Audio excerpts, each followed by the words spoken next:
All right, hey everybody. So lately I've been kind of obsessed with the A.C.A.A.N card tricks.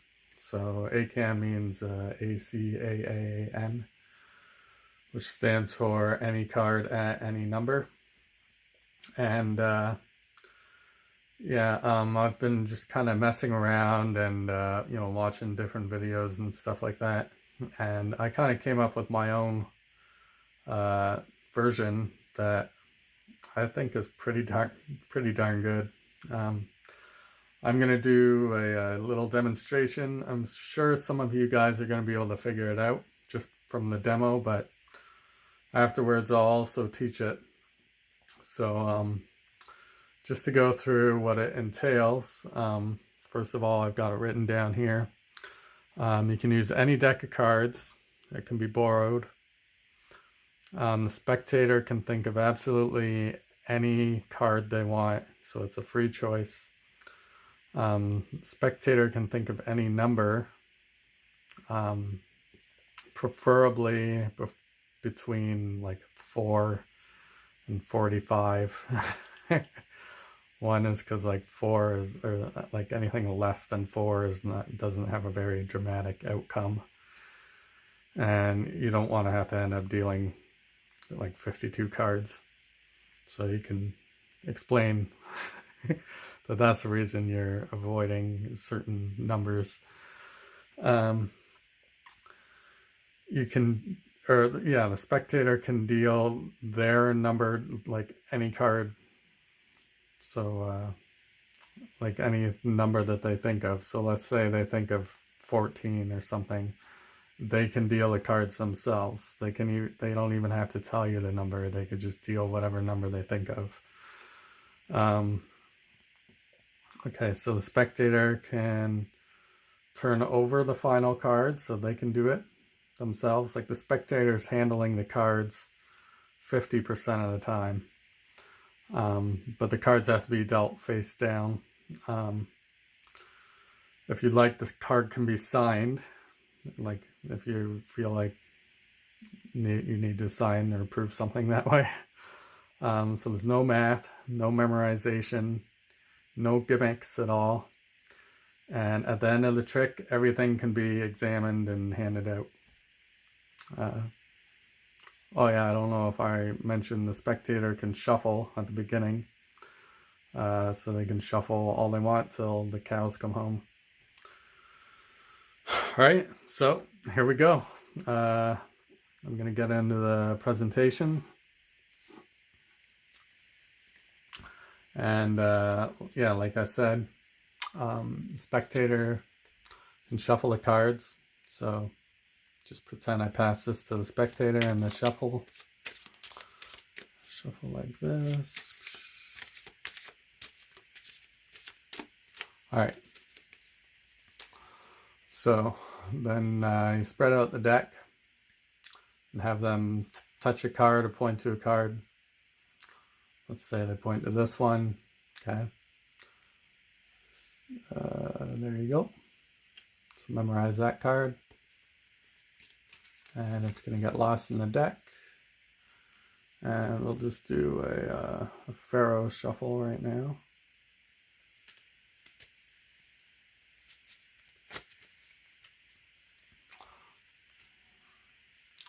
All right, so like I said, at this point, you hand the deck to the spectator and have them think of any number. So I don't have a random number generator with me, but we'll say they think of 19, okay? So we'll deal out, or sorry, they can deal out 19 cards onto the table.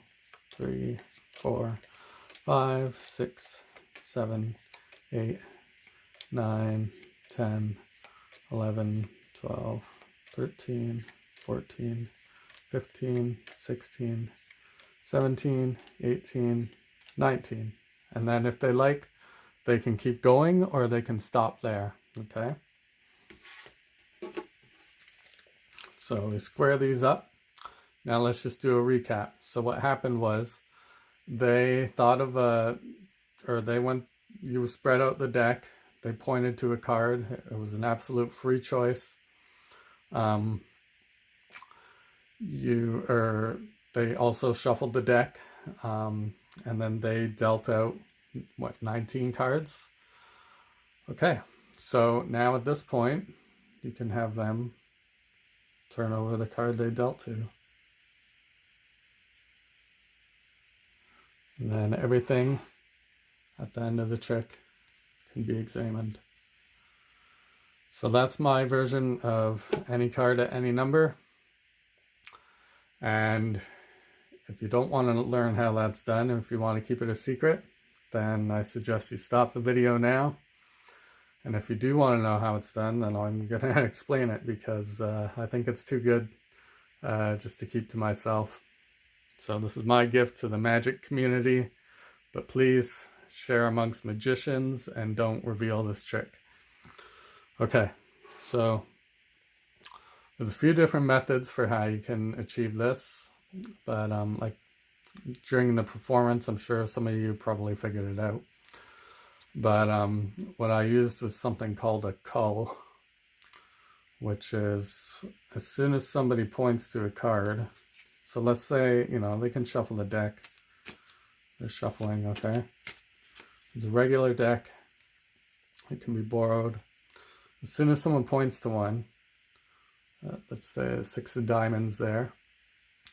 And what you're going to do for a cull is you're going to hold it like this. You're going to show it. You're going to turn your face away so that you're not looking.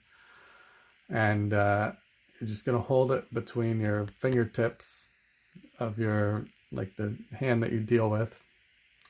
I use my left hand. Then with your remaining hand, you're going to switch that out with these fingertips, okay? So as you lose it in the deck, careful it doesn't stick forward like this.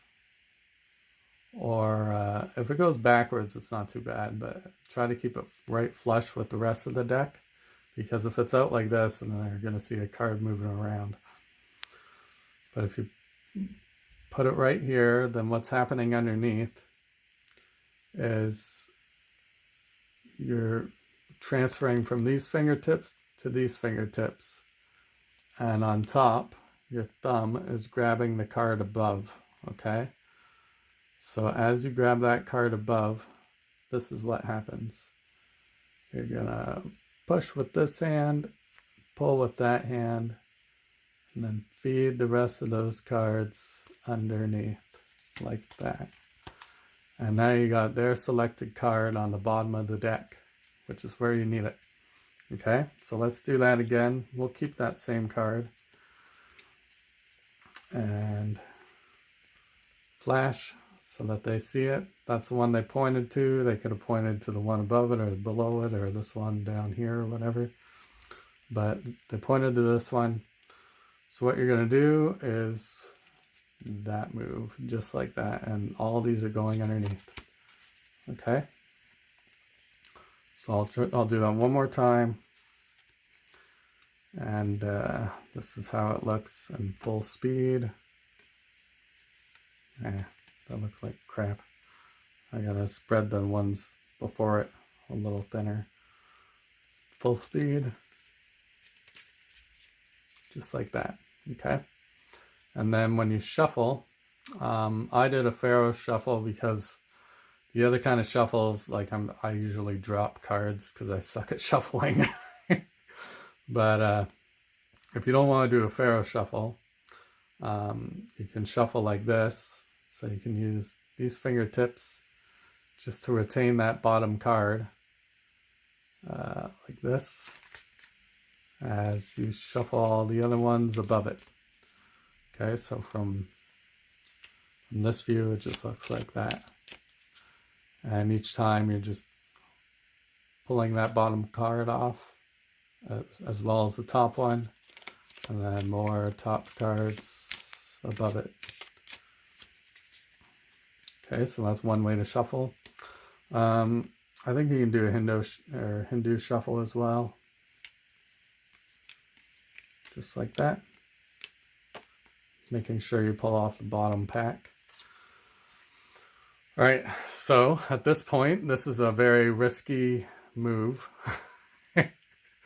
but just like I think it's smart to do because it's very fair, and as long as people pay attention to your instructions, then I don't think they're gonna bother to look at the bottom card. Okay, so you pass this deck out to them, to the spectator, and have them deal their number. So let's say they're thinking of 12. 1, 2, 3, 4, 5, 6, 7, 8, 9, 10, 11, 12. Okay. And it's good that there's a bit of a messy pile here, because at this point you want to get the deck back from them because their card's on the bottom. And this is another move that you're going to do. It's a very simple, very simple way to get a pinky break under the bottom card.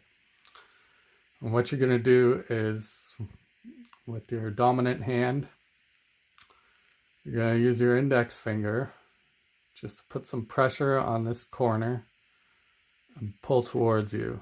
And what that's going to do is, because this top edge and the side edge are up against your hand, then that card has nowhere to go when you pull like this other than to create a gap down here. Okay, so from underneath, I just got a pinky break under that bottom card. Okay, so this is all I'm doing. Boom, and then grab a pinky break. Alright, it's a little bit tricky doing it with this camera angle, but that's what I've got right there. And that's perfect position. Like, I don't think anyone's ever going to notice that because it's down here on the table and they can't see anything here, they can't see anything there. So that's good to go. And now all you have to do is transfer that gap to your thumb, and then careful that you don't, like your index finger here, that you don't reach underneath too far, because if you do, then something like that's going to happen and you might grip that card too much. See that? So you just want it to kind of, you just want to be holding that gap with your thumb as this drops. Okay, so again, we've got this underneath, got a pinky break. This is as soon as you get this deck back from the spectator. And now all you're going to do is just clean up these cards. And that's the move. That's the move right there, okay? So you got their card on top. And now, just so that they forget about the fact that you had two piles near each other, we have what's called a time lapse. So we're just going to do a recap. So you're going to remind them what they did was they pointed to any card. You didn't force anything on them at all. They thought of any number. They could have shared it with you or kept it to them. I forgot what the number was, like 12 or something. And you say, okay, so you thought of 12, and now all you have to do is just turn this card over, and then they can turn it over themselves. And there they go, 6 of diamonds. Okay, so that's how I performed it. If you're not comfortable doing a cull, because that takes a little bit of skill, then there's a much easier way to do this trick. You could have two spectators, okay? So you can have the spectator on your left, think of any card, or name any card off the top of their head. Let's say they say the Jack of Clubs, okay? And then you pass this deck to the spectator in front of you and tell them to think of any number. And while they're thinking of a number, just shuffle the cards all they want, okay? And then you're going to get the deck back from them. And then you're going to say, okay, now it's just a regular deck of cards. I I hope it's a regular deck anyways. And then you say you're just going to go through, make sure there aren't any jokers, because that could throw off the count. And now all I did, I'm not actually looking for jokers, I'm just looking for the jack of clubs and putting it on the bottom. I just cut it to the bottom, that's all. Now, I think that's, I haven't tested this out yet on anybody, but you know, I think it's a good trick, and I don't think anyone's going to catch on to that, because the guy on your left said jack of clubs like a long time ago already. They're not thinking about you looking for the jack at that moment. So you got the jack of clubs on the bottom, and this guy passes it back to you. And then from that point on, the rest is the same, okay? So they think of a number, they think of 8, 3, 4, 5, 6, 7, 8. All right, you get this deck back. You got my thumb break there. Scoop that up into your hand. Now that's the most natural way to pick up a pile that's on a table without a close-up mat, okay? I don't think it's convenient to travel around with a close-up mat as much as it is to travel around with a deck of cards, okay? So if you were to pick up a pile, you're not going to go like that. That's hard to do, or hard to get a grip underneath. What you want to do is scoop it into your hand from one hand to the next, right? So I don't think anyone's ever going to question that. And then you do your recap again. Okay, this guy thought of a card. This guy thought of a number, okay? Wouldn't it be amazing if he dealt to that card? And there you go. Now this is going to actually have an extra number, so that's going to be, what was it, 1, 8? So that's going to be 9 cards, okay? So what you do for the cleanup, just drop that on the rest of the deck.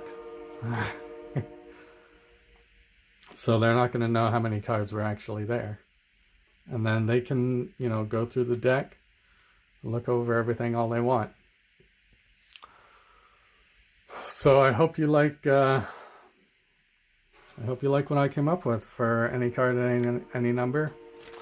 I'd like to thank Daniel Madison, because I came up with I watched some of his videos, and he might have like a trick that's only 2 minutes long, but he takes a half hour explaining it. So, and you know, he has 8 different ways of saying the same thing, but it's really important to pay attention to everything that he's, like, all his instructions, and he's very thorough with everything. And I think the guy's just a crazy genius pretty well. So if you want to sit through his videos and watch something, then, you know, for sure you're going to learn something. And that's kind of what inspired this trick here. So please like, rate, and subscribe, and practice. Take it out and let me know what you've done with it, and if you fooled anybody. All right, take care. Thank you.